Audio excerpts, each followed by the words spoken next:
Glória a Deus.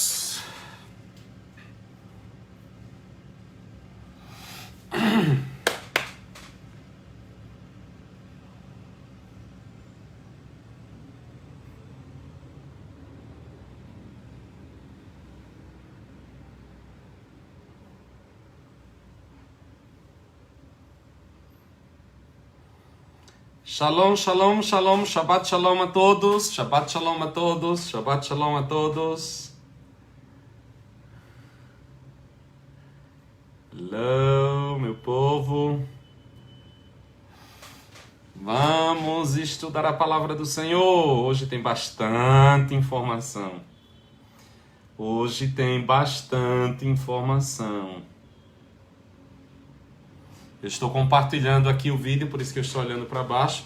Você pode fazer o mesmo e compartilhar nas suas redes sociais para que juntos nós possamos convidar mais e mais e mais e mais pessoas para a nossa aula de hoje. Enquanto o pessoal vai chegando, eu vi a Josi entrando. Eu ri tanto hoje com a Josi. Eu ri tanto. A Josi hoje deu uma prova do que é ser mãe e adoradora ao mesmo tempo. Ela fez um vídeo onde ela estava cantando em italiano, né? E no meio da canção, adorando a Deus em italiano, aquela coisa ali no meio da canção, o filho vem para avisar que molhou a roupa e insiste que estava com a roupa molhada, né? E eu dei muita risada, gente. E ela tentando rir, tentando continuar a ministração, né? Mas foi muito engraçado. Aquilo ali dava para virar um meme, Josi. Foi muito engraçado, né? Isso significa ser mãe e ser adoradora, ué. Quem disse que tem... tá lá adorando, né? Ministrando ao Senhor, o filho vem chorando, ela... bota no meio da adoração o filho e resolve a situação. Mas não cessa a adoração ao Senhor. Glória a Deus, né? Glória a Deus, glória a Deus, glória a Deus. Foi muito engraçado, gente. Foi muito engraçado e a vida real, né? A vida real. Quem é mãe sabe disso, né? A vida real. Você tá lá ministrando e tá atenta a tudo e... às vezes na cozinha, fazendo alguma coisa. E o bom de nós servirmos a um Deus residente, um Deus que não está preso a um local específico, né? Não tem um ritual, é justamente saber que eu adoro a Deus enquanto eu cozinho, eu adoro a Deus enquanto eu faço faxina, eu adoro a Deus enquanto eu limpo as coisas, eu adoro a Deus no supermercado, na rua, né? Enquanto eu resolvo problemas com a criança que molhou a roupa. E é assim. Seja bem-vinda, Olivia. Glória a Deus. Mas vamos lá, né? Que hoje nós temos bastante coisa para estudar e para ministrar, né? Tem bastante mesmo. E vamos lá. Glória a Deus. Glória a Deus, glória a Deus, glória a Deus por tudo. Ao Senhor a glória. Você já compartilhou a live? Compartilha aí na sua rede social. Enquanto isso eu vou tentando entrar aqui no Instagram para que a turma do Instagram possa participar deste momento. Glórias ao Senhor. Vamos orar? Vamos orar, vamos orar. Sempre dirigindo. Glória a Deus. Pai, nós te adoramos nesta tarde, na viração deste dia, neste Shabat.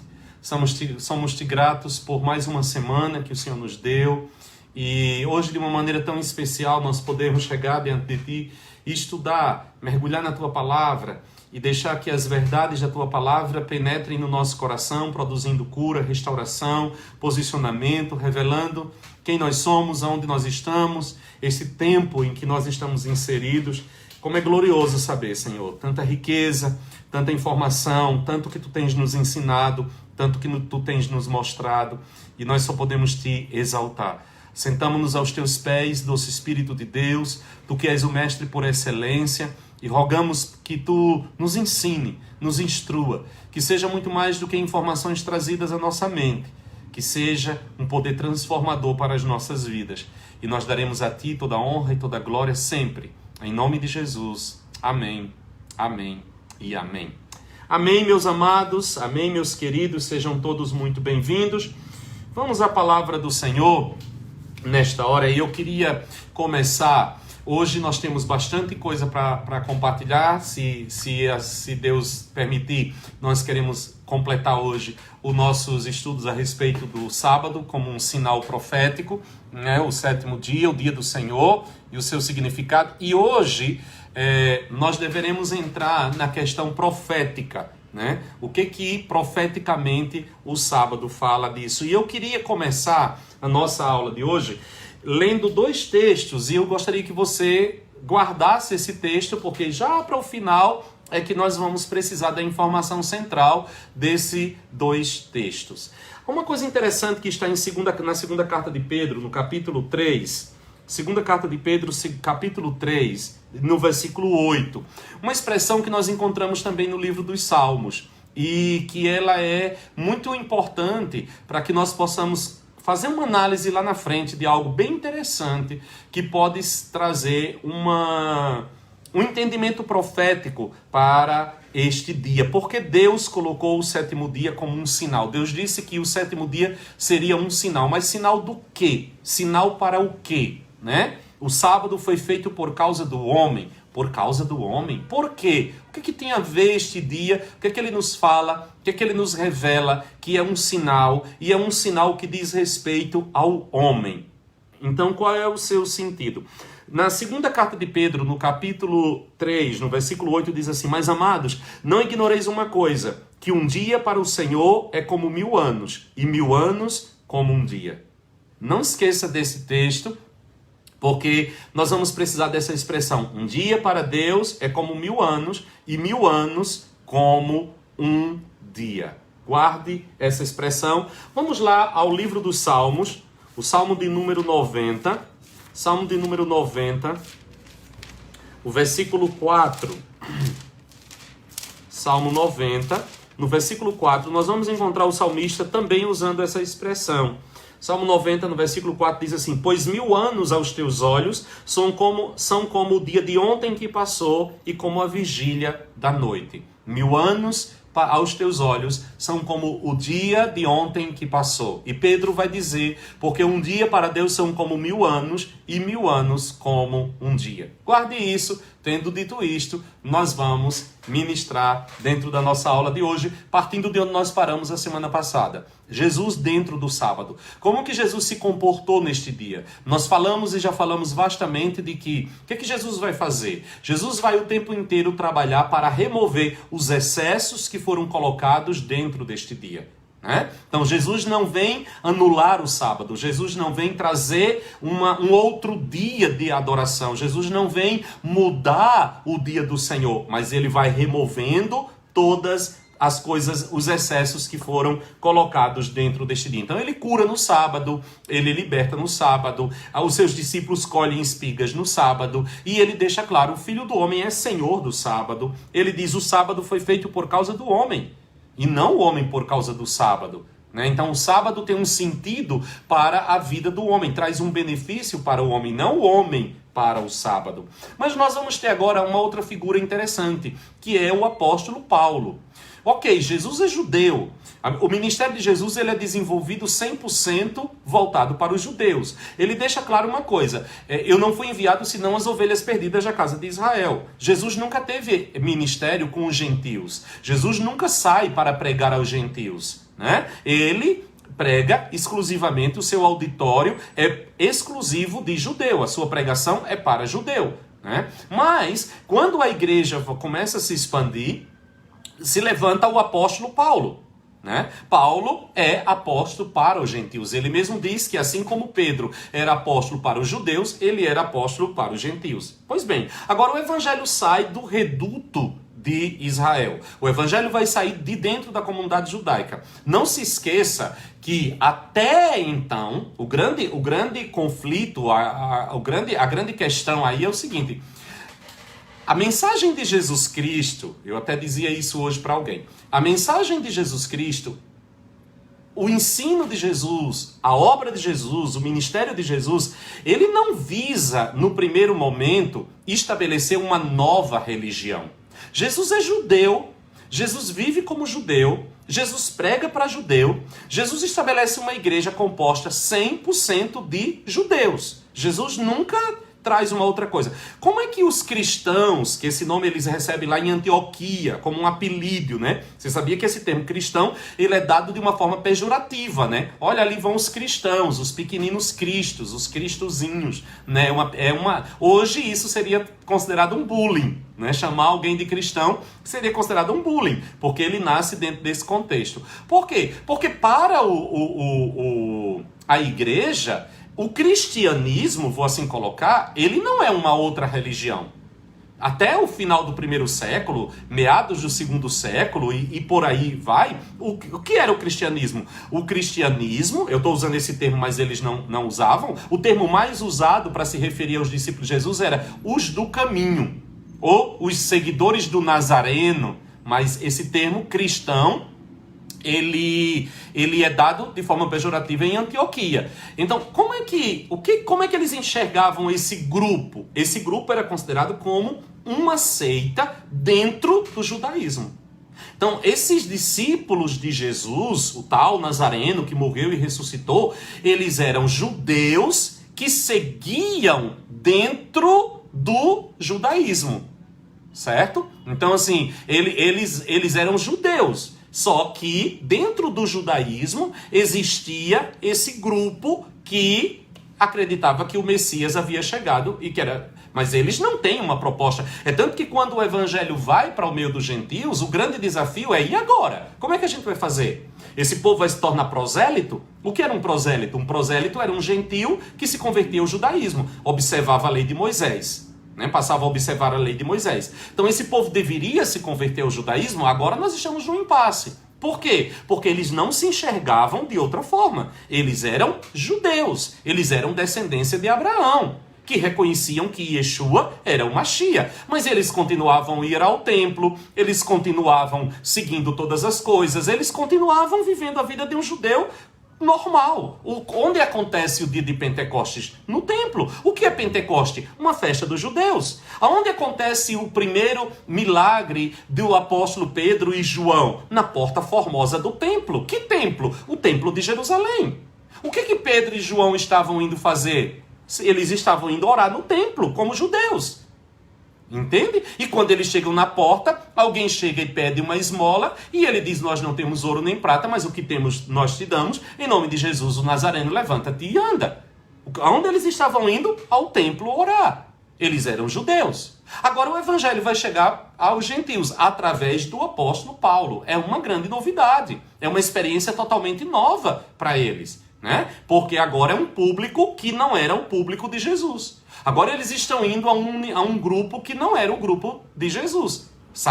O evangelho saiu das fronteiras de Jerusalém, da Samaria, e está chegando agora indo para os confins da terra conhecida da época, né? E nós temos Paulo. Como é que Paulo vai lidar com questões como o sábado? Né? Como é que Paulo vai lidar com essas questões? Nós temos algumas coisas aqui. Vamos para Atos dos Apóstolos, no capítulo 16. Porque agora seria a grande chance de Paulo, já que o evangelho sai dos judeus e vai para os gentios, então vamos ver como é que Paulo lida com o sábado, né? Capítulo 16 de Atos dos Apóstolos, capítulo 16, no versículo 13, diz assim: no dia de sábado, saímos fora das portas para a beira do rio, onde julgávamos haver um lugar para oração, e assentando-nos, falávamos às mulheres que ali se reunia, né? Paulo, né, está agora, chega na Macedônia, está numa região de gentios, levando o evangelho, a experiência de Paulo, né, de Filipos para Macedônia e tudo mais. Chega o dia de sábado, o que é que Paulo vai dizer? O que é que o texto vai dizer? Por ser sábado, eles saem às portas da cidade, eles saem fora das portas da cidade para a beira do rio, porque como era sábado, ele sabe que ele vai encontrar um grupo de pessoas orando. Não é interessante que que Lucas vai dizer que ele tem essa sensação por se tratar do sábado?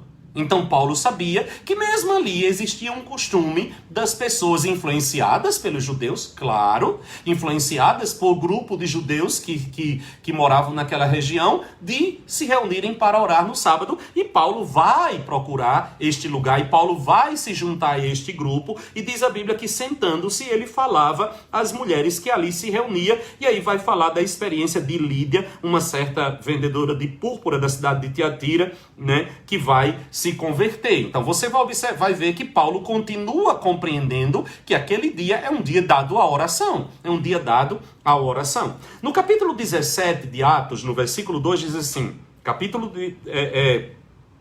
Paulo vai de Tessalônica, Bereia, né? Então assim, no versículo 1 diz assim, tendo passado por Anfípolis e Apolônio, chegaram a Tessalônica, onde havia uma sinagoga dos judeus. Olha o que Paulo vai fazer. Paulo, como tinha por costume, que costume que Paulo tinha? Paulo está agora em Tessalônica. Tem ali uma sinagoga de judeus. Olha o que vai dizer. Não é apenas um costume dos judeus, mas a Bíblia vai dizer, Paulo, como tinha por costume, foi ter com eles e por 3 sábados.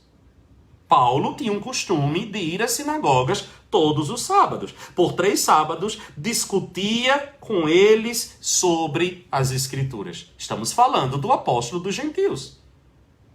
Então Paulo não vai desconstruir isso, mas ele pessoalmente tinha o costume de ir à sinagoga aos sábados. No capítulo 18, no versículo 4, ainda falando de Paulo, ele vai dizer assim, todos os sábados ele discutia na sinagoga e convencia a judeus e a gregos. Que dia que Paulo ia? Todos os sábados. Todos os sábados. Todos os sábados. Paulo ia à sinagoga e discutia, convencia, convencia tanto a judeus como o grego. Talvez você esteja perguntando, ok, pastor, já está claro a posição de Jesus, já está clara a posição de Paulo, mas e com relação ao primeiro dia da semana, o domingo? O que é, na sua visão, o primeiro dia da semana? Ora, irmãos, para mim, são 2 coisas totalmente distintas. Como eu disse para vocês, o 7º dia é um memorial da criação. O 7º dia não tem nada a ver com Israel, o 7º dia não tem nada a ver com a igreja, o sétimo dia tem a ver com a criação. O 7º dia está muito além de Israel, o 7º dia está muito além dos judeus, o 7º dia está muito além da igreja, porque o 7º dia precede todas estas coisas. Então, assim, é um memorial da criação. O Deus Criador, ele fala que nesta criação existe um memorial. E o que é o primeiro dia da semana? O primeiro dia da semana é um dia que tem uma mensagem clara e específica para a igreja de Jesus Cristo. Só que uma coisa não choca com a outra. Uma coisa não vem em substituição da outra. Nós estamos falando de 2 coisas totalmente distintas. Nós estamos falando do memorial da criação e nós estamos falando do dia em que Jesus, o nosso Salvador, ressuscitou. Existe alguma coisa de errada em nós cultuarmos a Deus e nos lembrarmos e celebrarmos o dia que nos lembra a ressurreição de Jesus Cristo? Claro que não. Claro que não. Pelo contrário. Fala das primícias, é o primeiro dia da semana, fala de um novo começo, fala de um novo tempo, fala de vida, fala de ressurreição. Nenhum problema em nos reunir, nenhum problema em cultuar, nenhum problema em adorar, mas este não é o dia do Senhor. Em nenhum momento ele é colocado como sendo o dia do Senhor. O dia do Senhor, o Senhor Elohim, o Criador, é o 7º dia. Não é o primeiro dia da semana. O primeiro dia da semana é o memorial da ressurreição de Jesus Cristo.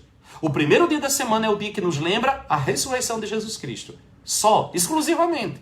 É uma mensagem exclusiva para a igreja, para aqueles que nasceram de novo. E o 7º dia é uma mensagem universal. O 7º dia é uma mensagem da criação. O 7º dia é uma mensagem que, como eu repito, não é uma prerrogativa de Israel, não é uma prerrogativa da igreja. O 7º dia é um memorial da criação. É igual família. Nós temos uma instituição chamada família. A família não é uma instituição cristã. A família não é uma instituição judaica. A família é uma instituição divina. A família, ela precede todas as outras instituições. A família não nasce na casa de Israel. A família não nasce com a igreja. A família nasce quando não existia nem pecado. Quando não existe, o decreto que estabelece a família foi dado quando não existia, quando o homem estava no paraíso. Quando Deus forma Eva de Adão, é Adão que emite o decreto. E ele diz, portanto, deixará o homem em casa, pai e mãe, se unirá a uma mulher, e os dois serão uma só carne. Jesus acrescenta depois, e o que Deus uniu, o homem não separe. Israel vem muito depois. A igreja vem muito mais depois ainda. Então, família é família em qualquer civilização, em qualquer cultura, em qualquer... Eu até gosto de citar isso, que foi tremendo no meu coração, quando há um tempo atrás, um grupo, eu não sei se foi da FUNAI, em algum órgão que trabalha com povos indígenas no Brasil, se descobriu um grupo de índios que são... que nunca tiveram contatos com o homem branco, e eles vivem 100% isolados, nunca tiveram nenhum contato com nenhuma civilização branca. E eles sobrevoaram a região onde aquele grupo estava e fotografaram, pela primeira vez de longe, eles fotografaram aquilo que eles viram de um grupo de índios, e era uma família.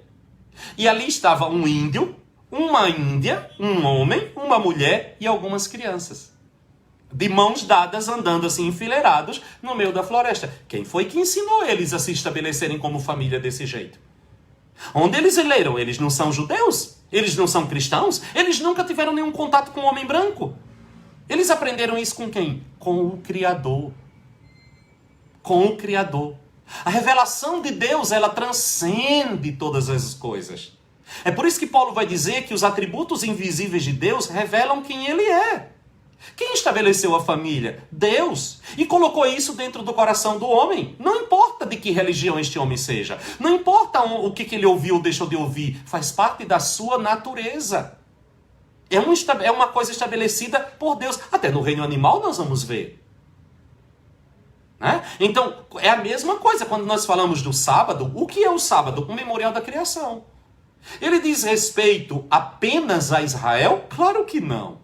Ele diz respeito apenas à igreja? Claro que não. Assim como família não diz respeito apenas a este grupo. Existem coisas de Deus, amados irmãos, que vão muito além da religião. Infinitamente além da religião. São coisas que Deus colocou como marca em toda a criação. A despeito de qualquer entendimento, a despeito de qualquer luz e de qualquer revelação. Então, o sétimo dia é isso. E o primeiro dia da semana? O primeiro dia da semana é algo que diz respeito exclusivo à igreja. É algo só para a igreja. É o dia em que nos lembra a ressurreição de Jesus Cristo. Repito, não substituto do sétimo dia. Não, são coisas totalmente distintas. Então vamos à palavra do Senhor, né? Eu até escrevi uma coisa aqui, né? O primeiro dia da semana é um memorial da ressurreição. Nós o declaramos, Deus nunca o estabeleceu. Nós declaramos e reconhecemos e proclamamos que Jesus ressuscitou nesse dia, e de fato foi, e nós declaramos este dia como um memorial da ressurreição. Mas Deus nunca estabeleceu esse dia como memorial de nada, da ressurreição. Olha o que é que vai trazer aqui. Pode ter uma tradição, aí é outra história. Agora, cuidado para você não invalidar as escrituras por conta das suas tradições. Atos dos Apóstolos, capítulo 20, no versículo 7. Atos dos Apóstolos, capítulo 20, versículo 7. Muitos usam esse texto para tentar dizer que houve uma mudança, né?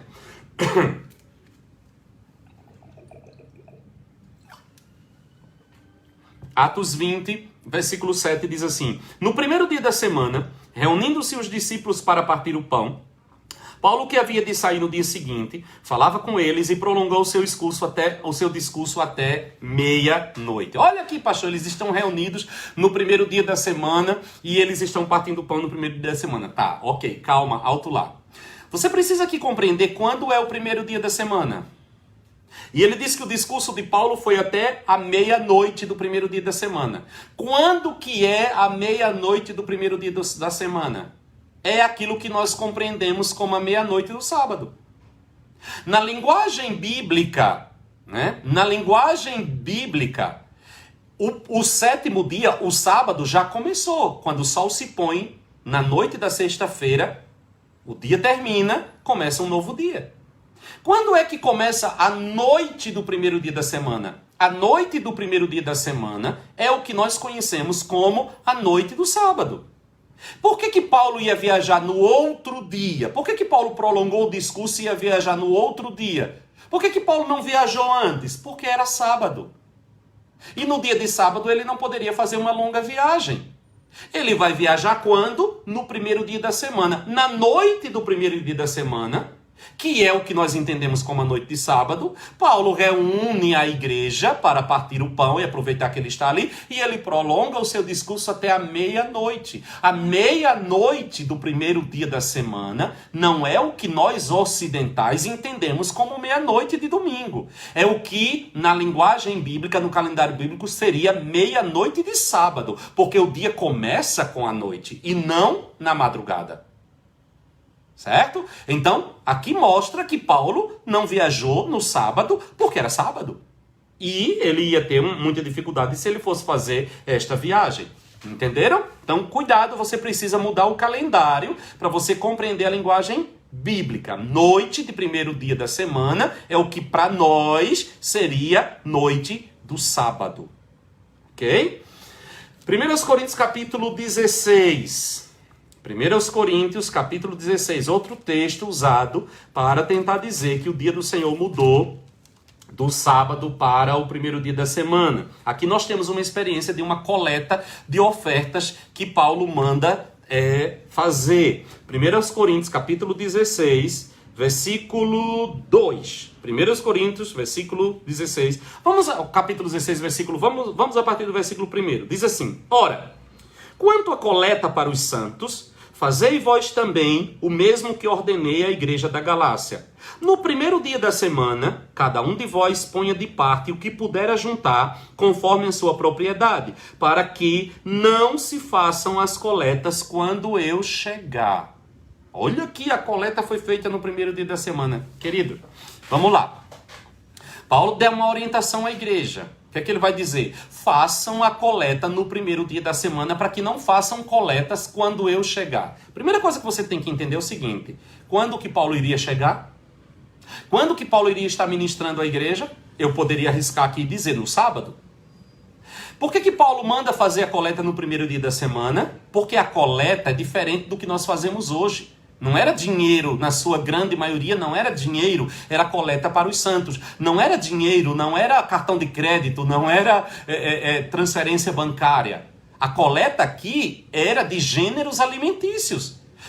Era um povo rural, trata-se de um povo rural. Como é que eles juntavam a coleta? Eles traziam na sua grande maioria, daquilo que eles podiam juntar, dos seus campos, dos seus rebanhos, e aquilo era distribuído entre os demais irmãos. Ô pastor, tá vendo? Então as ofertas na igreja hoje também deveria ser do mesmo jeito. Ô irmão, você vai pro culto hoje em Londres arrastando um bode e uma cabra.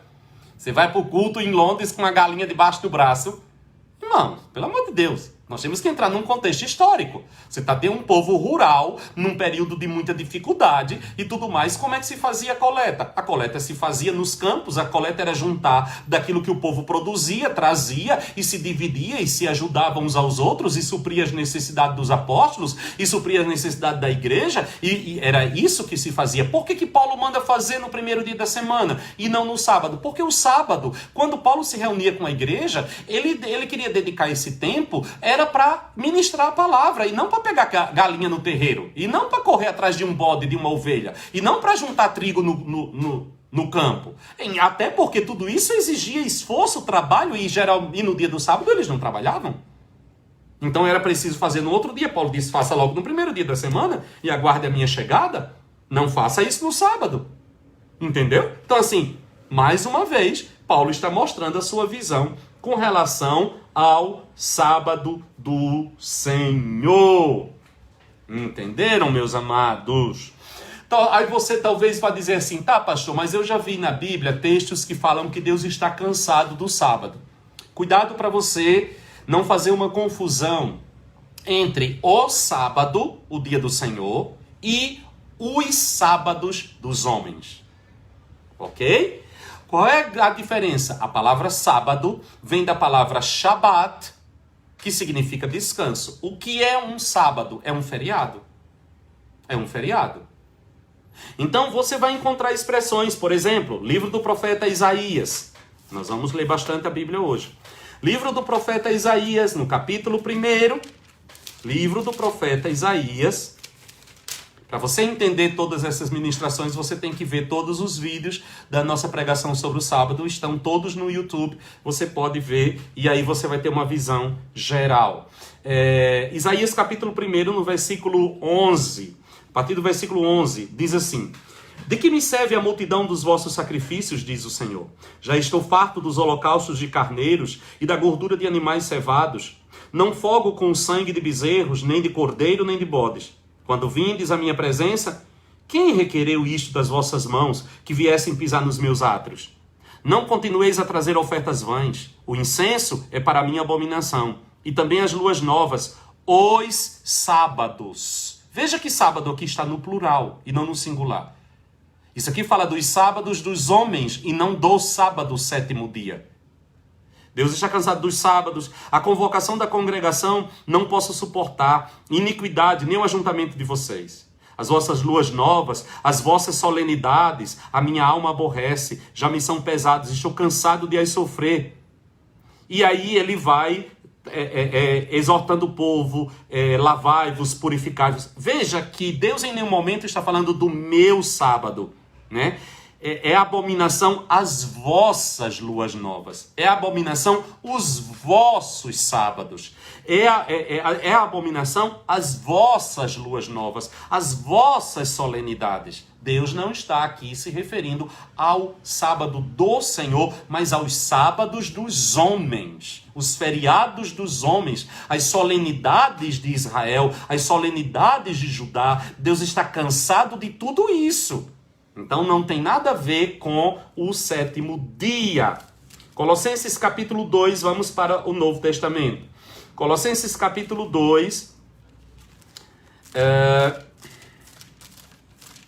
Vamos ver Paulo falando também destes sábados. Estão me entendendo direitinho? Colossenses capítulo 2, versículo 16. Colossenses 2,16 diz assim: portanto, ninguém vos julgue pelo comer, pelo beber, ou por causa dos dias de festas, ou de lua nova, ou de sábados. Plural. Shabat, holiday, bank holiday, feriado. Paulo está falando aqui sábados. É a mesma separação que nós temos que saber fazer entre pecado e pecados. Às vezes um plural e um singular aqui muda totalmente o significado da coisa. O que é o pecado? Jesus é o Cordeiro de Deus que tira o pecado. Se nós confessarmos os nossos pecados, Ele é fiel e justo para nos perdoar os pecados. Plural. O que é o pecado que Jesus tira? É a natureza. Em pecado eu nasci, em pecado me concebeu a minha mãe. Natureza, condição de natureza. Jesus é o Cordeiro de Deus que tira o pecado do mundo. Mudou a nossa natureza. Se nós pecarmos, plural, se confessarmos os nossos pecados, pecados no plural são atitudes, são deslizes, são comportamentos. Nós confessamos os nossos pecados e somos perdoados. Quem confessa pecados é cristão. Não é pecador. Pecador não confessa pecados. Pecador confessa Jesus. Se com tua boca confessares a Jesus como Senhor e em teu coração creres que Deus o ressuscitou dentre os mortos, serás salvo. Agora que você é salvo, você vai confessar a Deus os seus pecados. Você não confessa Jesus todo dia. Você confessou Jesus uma vez e o seu pecado foi tirado de você, a sua natureza caída. Agora você vai confessar a Ele os seus pecados, no plural. E o pecador é diferente. O pecador, quando ele vem a Cristo, ele não vai confessar os seus pecados. Ele teria que confessar todos os deslizes dele desde que ele foi gerado. Impossível. O que é que ele confessa? Ele confessa a sua natureza. É a mesma coisa. Uma coisa é você olhar e entender o sábado. O sábado. O que é o sábado do Senhor? O sétimo dia da semana. O que são os sábados dos homens? Os sábados, plural, são qualquer festa, qualquer holiday, qualquer feriado que os homens estabelecem, pois a palavra sábado tem esses dois significados. O sábado do Senhor é o que fala do descanso de Deus. Os sábados dos homens são descansos naturais, descansos humanos, que Israel declarava e declara até hoje, para que possam celebrar, para que possam festejar, para que possam comparecer ao templo. E Deus disse: eu estou cansado desses sábados de vocês. Eu estou cansado dessas festas de vocês. Eu estou cansado destas solenidades de vocês, porque elas estão desprovidas de vida, de justiça, de misericórdia, de pureza. Certo? Em nenhum momento você vai encontrar Deus dizer que está cansado do sábado dele. Como que Deus está cansado do sábado dele, gente? É o sábado do Senhor, é o descanso do Senhor. Então você precisa compreender e saber fazer esta separação. Ok? Então, o sábado é o dia do Senhor. Mas é interessante que quando nós olhamos, e nós fizemos isso acho que na primeira ou na segunda aula, que nós olhamos que Deus diz assim, que este dia vos será como um sinal entre todas as gerações. Sinal de quê? Depois Jesus vai dizer que o sábado foi feito por causa do homem. Vamos juntar algumas peças. Vamos juntar alguns quebra-cabeça agora. Vamos juntar algumas peças que nós estudamos durante esse tempo. Pois bem, a primeira peça. O sábado tem a ver com a criação. O sábado é um memorial da criação.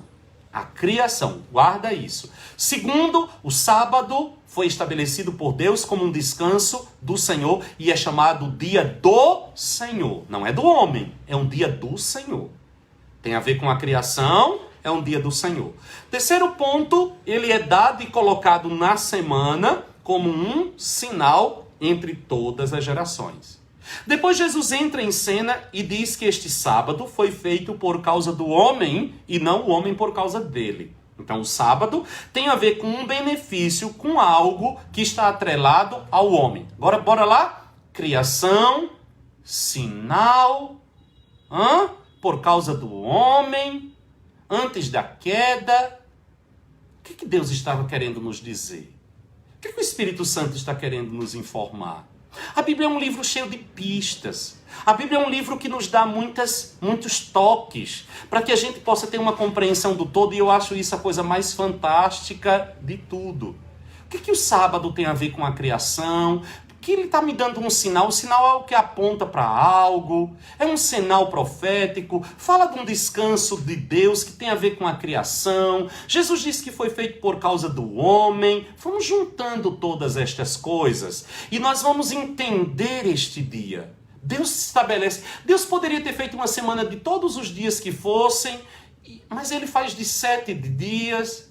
Ele poderia ter colocado o dia dele no meio da semana ou no início da semana, mas ele coloca como o último dia da semana, né? E ele chama este último dia como sendo o descanso dele. Ou todos os Hebreus diz que resta-nos ainda, Hebreus capítulo 4, resta-nos ainda um repouso sabático para o povo de Deus. O que esse dia tem a nos ensinar? O que esse dia tem a nos mostrar? Será que Deus não está querendo nos ensinar alguma coisa? Será que Deus não está querendo nos dizer alguma coisa? Aí nós lemos hoje, começamos a nossa aula de hoje lendo Pedro, depois os Salmos, de que um dia para Deus são como 1000 anos como um dia. 7 dias, o último é do Senhor, um dia como 1000 anos como um dia, 7 dias, 7.000 anos, o último milênio do Senhor. Esse último milênio é o dia do Senhor. Ele é Senhor deste dia. É um sinal. Os dias da semana, o 7º dia é um sinal. Vamos ler um texto que está em Lucas. Interessante. Só uma curiosidade. Algo que me chama a atenção aqui num texto de Lucas, capítulo 10. Jesus vai contar aqui uma parábola. Juntando todas, vamos pegar todas estas coisas, todas essas informações que nós tivemos até hoje, e nós vamos encerrar hoje o nosso curso, acredito que vamos conseguir falar tudo, pegando tudo que nós dissemos e jogando dentro de uma parábola de Jesus. Veja, eu não estou usando a parábola como base de doutrina, eu não posso fazer isso. Teologicamente falando, não posso.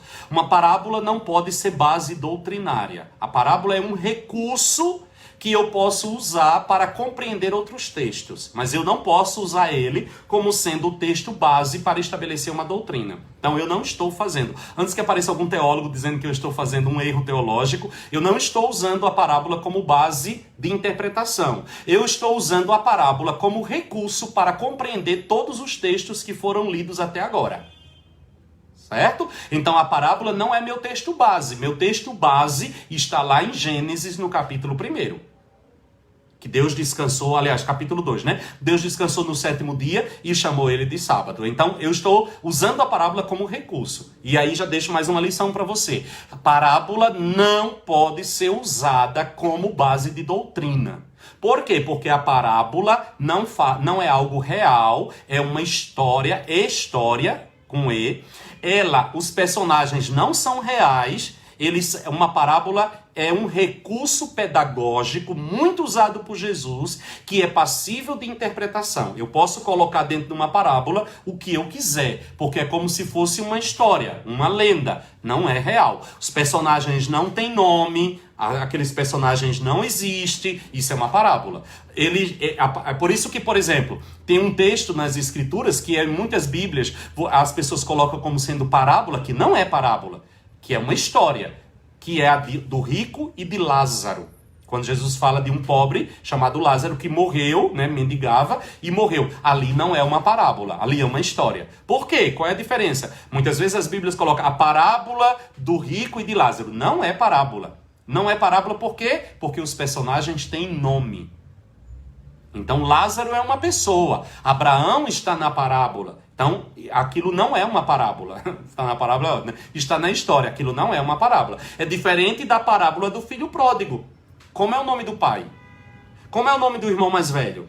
Como é o nome do filho pródigo? Nós não sabemos. Não tem nome. Então, aquilo é um recurso pedagógico.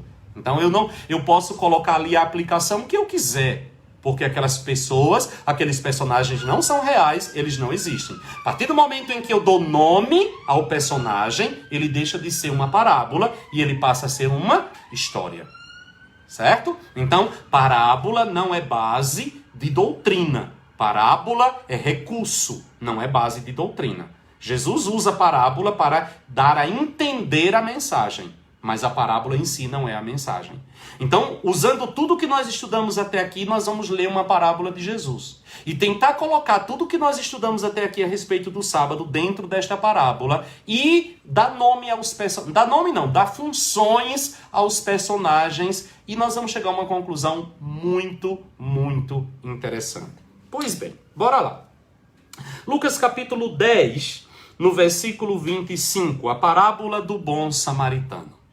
Disse Jesus: levantou-se certo doutor da lei e, querendo pôr Jesus em provas, perguntou-lhe: mestre, que farei para herdar a vida eterna?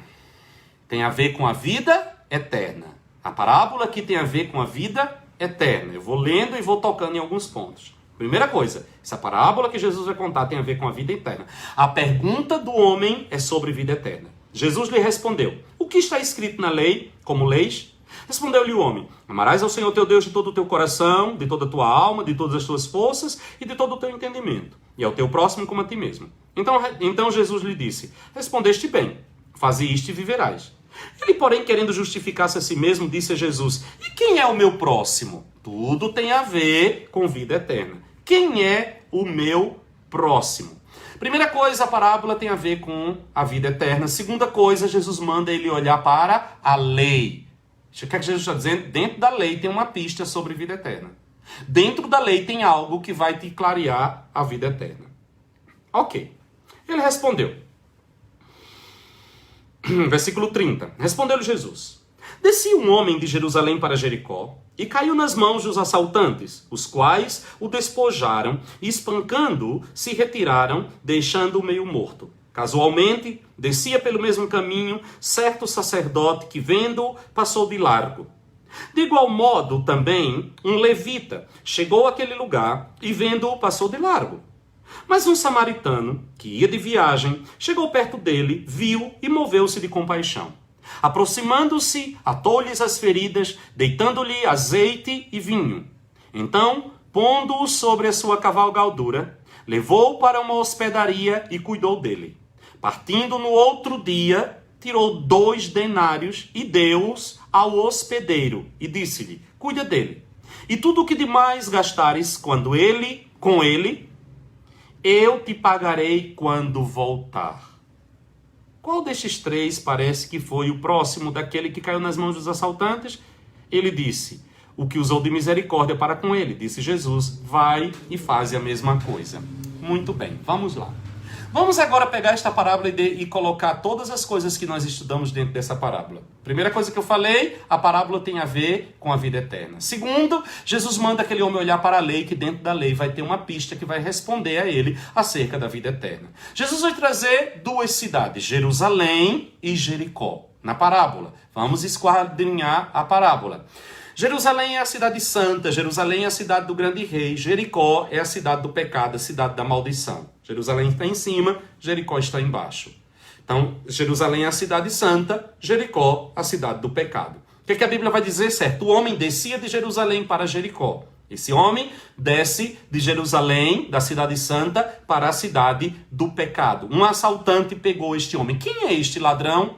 Quem é este ladrão que pega o homem no meio do caminho e deixa-o semi-morto?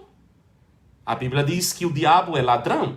Ele veio para matar, para roubar e para destruir. O homem que desce de Jerusalém para Jericó é o homem. Sou eu e você. Aquele assaltante que pega o homem no meio do caminho e deixa o semi-morto é o diabo, que veio para matar, para roubar e para destruir. O sacerdote, fala do sacerdócio levítico, que não consegue se identificar com este homem. Ele olha, passa e não faz nada. O levita que passa é o cerimonial, toda aquela cerimônia do templo, da religião, também passa e não consegue fazer nada. Mas de repente entra um personagem aqui na Bíblia. Na parábola Jesus vê um personagem, que ele chama de um bom samaritano. Quem é este bom samaritano? É simples. Como é que nós vamos localizar quem é este bom samaritano? Este bom samaritano tem 2 marcas nele. Chegou agora, pastora Jacira? Estamos quase terminando. Chegou para o amém. Então, esse bom samaritano, a primeira coisa que ele vai dizer a respeito deste bom samaritano é que ele tinha azeite e ele tinha vinho. Azeite é um símbolo do Espírito Santo. Ele traz azeite na sua botija. O Espírito do Senhor está sobre mim, disse Jesus, pelo que me ungiu. Quem é o bom samaritano que encontra o homem no meio do caminho? É Jesus Cristo de Nazaré. Ele traz azeite. Azeite fala de unção, ungido, Machia. Né? O Machia, o ungido, o Cristo, Jesus o Messias, Jesus o Machia, Jesus que traz azeite. Pois bem, diz a palavra, esse bom samaritano chegou perto, ele se identifica. Ninguém chegou mais perto do homem caído do que Jesus Cristo de Nazaré. Ele chegou perto, viu algumas marcas, moveu-se de compaixão, aproximou-se, atou-lhes as feridas, levou para uma hospedaria e cuidou dele. O que é a hospedaria? A hospedaria é a igreja. Este homem pecador, Jesus toma ele nas costas e ele leva ele para a sua igreja. A igreja é a hospedaria do Senhor. Ele vai partir no outro dia, mas deixa uma ordem para que seja cuidado deste homem. E é interessante que ele deixa 2 denários. O que é um denário? Um denário é um dia de trabalho de um judeu. Um dia de trabalho de um judeu. Ele deixa o quê? Provisão para 2 denários e uma ordem. Cuida dele. Se gastares um pouco a mais, quando eu voltar, vou-lo pagarei. Ele promete que ele vai voltar. Ele deixa este homem ferido sobre o cuidado do dono da hospedaria. Quem é o dono da hospedaria? É o pastor da igreja. A hospedaria é a igreja. O dono da hospedaria é o pastor da igreja. Jesus deixa nas mãos deste pastor provisão para 2 dias de trabalho. Nós lemos no início da nossa aula de hoje que um dia para Deus são como 1000 anos e 1000 anos como um dia. Se nós tomarmos este princípio de que um dia para Deus são como 1000 anos e 1000 anos como um dia, nós vamos fazer uma continha básica. Se nós pegarmos os livros da genealogia, nós vamos descobrir que de Adão até Abraão são 2000 anos. 2000 anos, 2 dias proféticos. Durante este período de 2000 anos, Deus não tinha um povo na terra. Deus tem Adão, depois Deus tem Abel, que é morto pelo irmão, depois Deus tem Sete, depois Deus vai ter Enoque, que era pregoeiro, que era um homem justo e foi levado para estar com Deus, depois nós vamos ter Noé, que era pregoeiro de justiça, depois, meia dúzia de gato pingado, depois Deus vai encontrar um homem chamado Abraão, lá em Ur dos Caldeus, do outro lado da Mesopotâmia, chama este homem para estabelecer uma nação. De Adão até Abraão, 2000 anos, 2 dias proféticos. Primeiro dia, agora pega a semana, 7 dias da semana. Primeiro dia da semana, segundo dia da semana, de Adão até Abraão. De Abraão até Jesus Cristo são mais 2 dias proféticos. 2000 anos. Aí Deus agora vai estabelecer uma nação. Abraão gera Isaac, Isaac gera Jacó, Jacó gera os patriarcas, e José desce ao Egito, o Egito ali, a nação de Israel se forma. Depois de 430 anos, Deus levanta Moisés para libertar o povo, levar para a terra prometida. Vem o tempo do Moisés, depois vem o tempo do juiz, depois vem o período dos reis, e até que chega o Salvador Jesus Cristo. 2000 anos de genealogia. Primeiro dia, de Adão até Abraão, primeiro dia e segundo dia. De Abraão até Jesus Cristo, mais 2 dias proféticos, terceiro dia e quarto dia.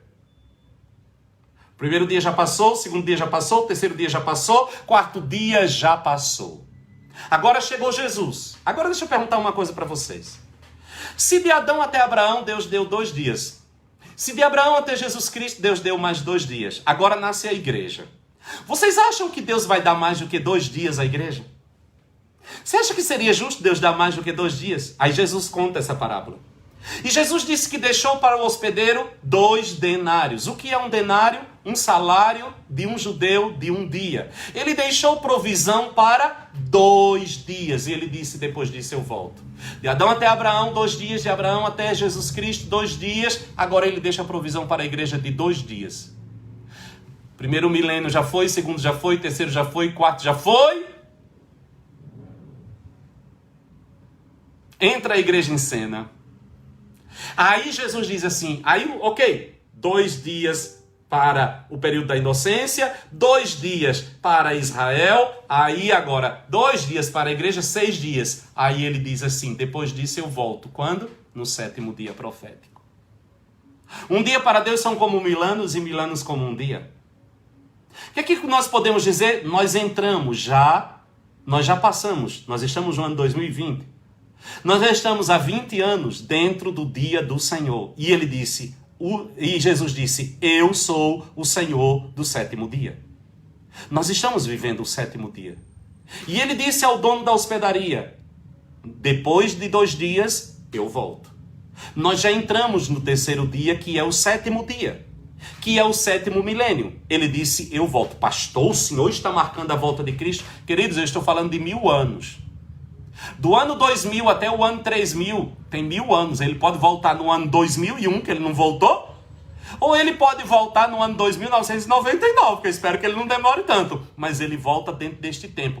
E está cumprido. Na hora que eu chego e digo que não, o dia do Senhor não é o 7º. O dia do Senhor é o 1º dia da semana. O que é que eu estou dizendo? Já passou e ele não veio. Se ele é o Senhor do 7º dia, eu estou dentro do 7º dia. Ele pode chegar a qualquer momento, porque este é o dia dele.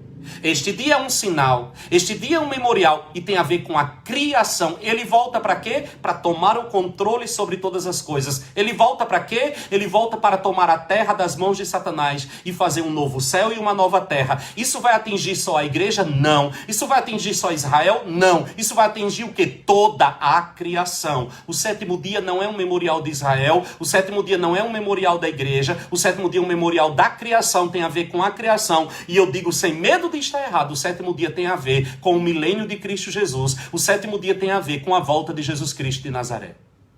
Na hora que a igreja se levanta para dizer que o dia do Senhor é o primeiro dia da semana, esta igreja está dizendo que Jesus não vai mais voltar, porque o primeiro dia da semana já passou, foi em Adão, ele não veio, logo ele não vem mais. Comamos e bebamos, porque certamente morreremos. Mentira, Satanás. Deus tem um povo nesta terra, Deus tem uma igreja profética nesta geração, que se levanta na autoridade do nome de Jesus para dizer aos céus da nação: o sétimo dia é o dia do Senhor. Este é o dia do Senhor, que fala da criação, que aponta para a volta de Jesus Cristo. Este dia ainda não passou. O sétimo dia fala da criação, fala da redenção, fala da volta de Jesus Cristo. Este é o dia do Senhor. Jesus é o Senhor do sétimo dia. Ele voltará no seu dia. Ele voltará a qualquer momento. Estamos vivendo no tempo da espera da volta de Jesus de Nazaré.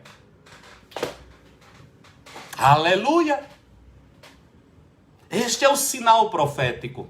Este é o grito profético da igreja. Nós, como igreja do Senhor, nos levantamos para dizer: este é o teu dia. É por isso que todas as sextas-feiras, quando o sol se põe no horizonte, eu levanto os meus olhos para o céu e proclamo: tu és o Senhor do sábado, tu és o Senhor do sétimo dia, tu voltarás. Tu voltarás, teu dia não passou, nós estamos neste dia, nós estamos no centro deste dia profético. A qualquer momento o Senhor voltará, a qualquer momento o Senhor chegará, a qualquer momento a trombeta soará e a igreja de Cristo será tirada desta terra. Por quê? Porque o dia do Senhor não passou, nós estamos literalmente dentro deste dia e estamos aqui para ser boca profética de Deus. Este é teu dia. Repito, eu não estou falando apenas de um dia da semana, porque os dias da semana nada mais são do que memoriais proféticos.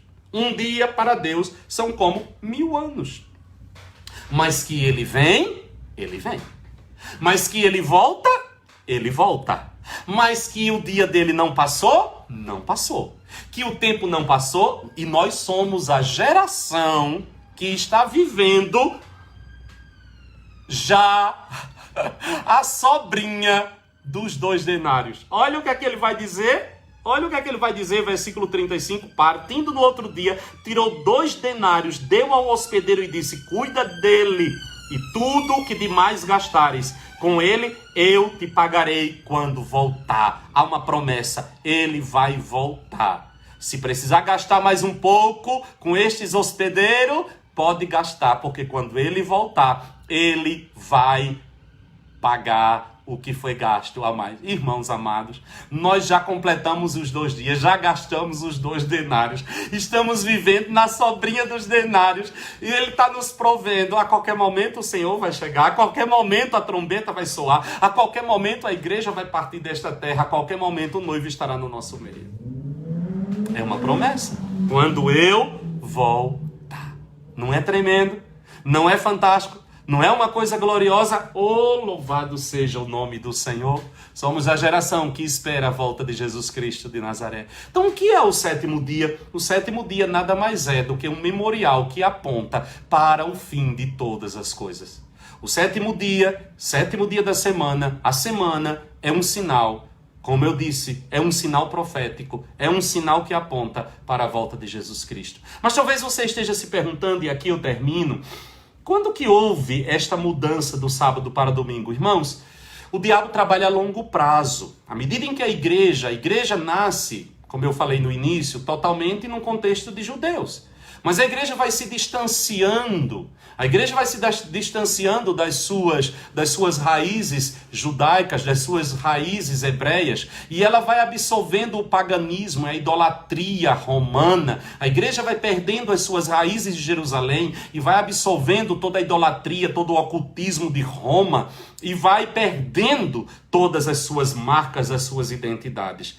No primeiro século, uma igreja ainda forte, com as suas raízes judaicas. Depois a igreja vai se distanciando. Quando chega em 326, Constantino se converte, o imperador romano, né? E começa um processo. Depois vem o primeiro concílio, o concílio de Niceia, e aí começa todo um processo presidido por um homem converso. Constantino não foi um bom cristão, mas foi um grande político. Quando ele soube que os cristãos estavam tomando tudo quanto era lugar, invadindo tudo quanto era canto, ele disse que teve uma visão e uma voz que dizia, um sinal da cruz e uma voz que dizia: por este sinal sereis vitorioso. E Constantino se converte ao cristianismo, uma conversão que não convence ninguém, e decreta começa um processo de que o cristianismo se tornaria a religião de Estado. O cristianismo passa a ser admitido dentro do império. Depois, quando chega no Edito de Tessalônica, né, em 380, Teodósio I baniu todos os outros cultos do império e apenas o cristianismo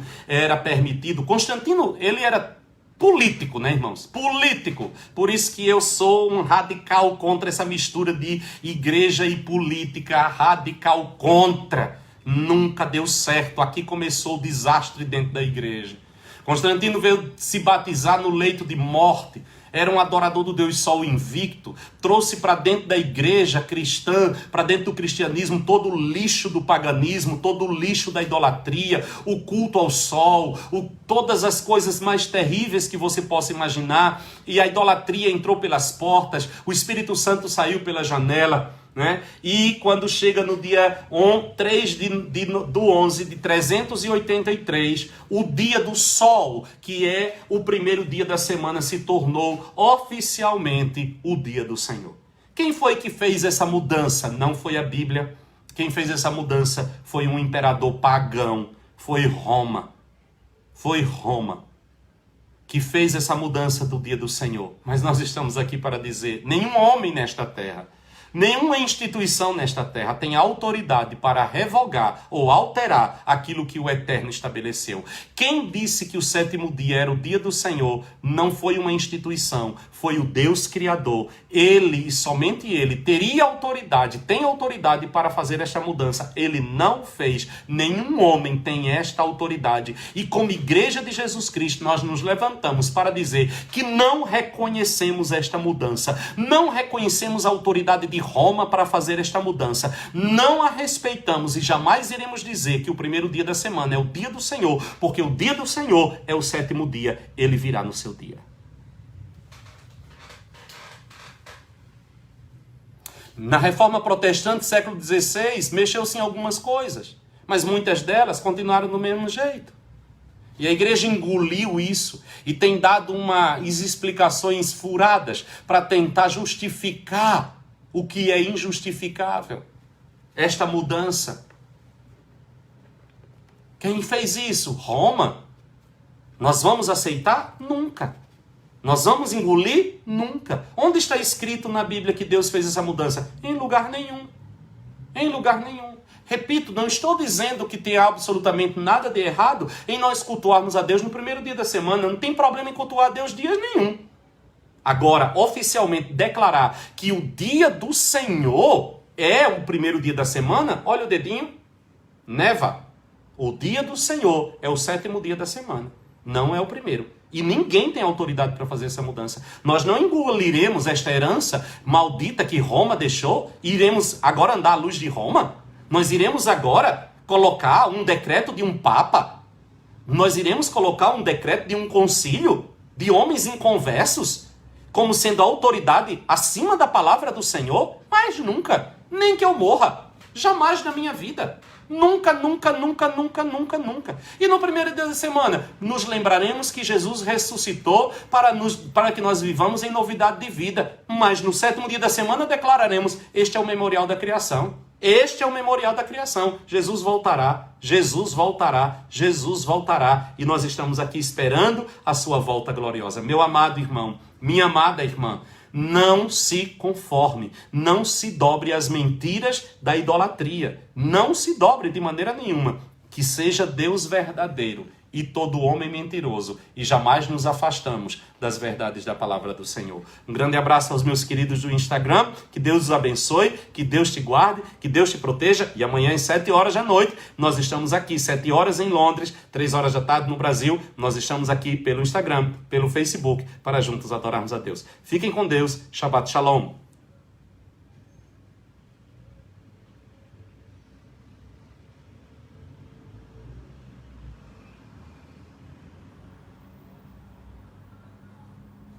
Estou aqui salvando a ministração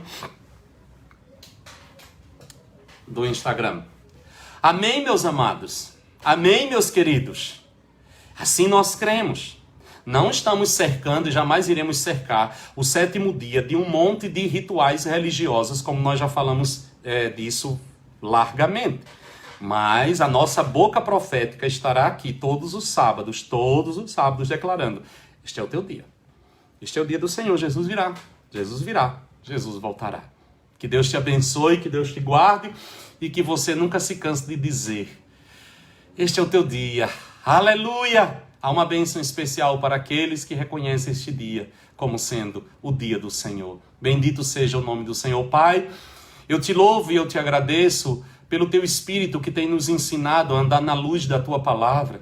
Eu te louvo e eu te agradeço por homens e mulheres que tu tens levantado nos quatro cantos da terra para fazer ecoar, para fazer gritar nos céus das nações que tu és o Senhor do sétimo dia. Uma igreja que volta os seus olhos para ti, reconhecendo que tu és o Deus da criação e que brevemente tu voltarás, porque este é o teu dia. E no teu dia tu és Senhor, no teu dia tu tens autoridade, no teu dia tu tens total liberdade para fazeres aquilo que tu bem quiseres. E nós, a tua igreja, não estamos na escuridão, não estamos nas trevas, estamos aqui aguardando a tua volta gloriosa. Pai, desperta no coração do teu povo a consciência deste sinal profético, que nos ensina tantas coisas, que nos mostra tantas verdades, que nos direciona para um caminho de tanta segurança e de uma esperança bendita. Tudo aponta para a tua volta, Jesus. Tudo aponta para o momento em que nós estaremos contigo e é assim que nós queremos viver, nessa expectativa gloriosa do teu retorno. Eu rogo as bênçãos que a tua palavra declara sobre a vida daqueles que reconhecem o sétimo dia como teu dia. Eu rogo estas bênçãos sobre a vida de cada um dos meus irmãos. Eu rogo estas bênçãos, bênçãos de prosperidade, bênçãos de avanço, bênçãos de saúde, bênçãos de conquista, bênçãos de riquezas, bênçãos em todas as áreas, de todas as formas. Eu rogo, Senhor, que sejam liberadas e desatadas sobre a vida da tua igreja, sobre a vida deste povo, este povo profético que tem se levantado nesta geração. Que estas bênçãos sejam liberadas sobre cada um de nós e nós daremos a ti toda a honra, toda a glória e todo o louvor para sempre. Em nome de Jesus. Amém, amém e amém. Amém, meus amados. Amém. Deus os abençoe.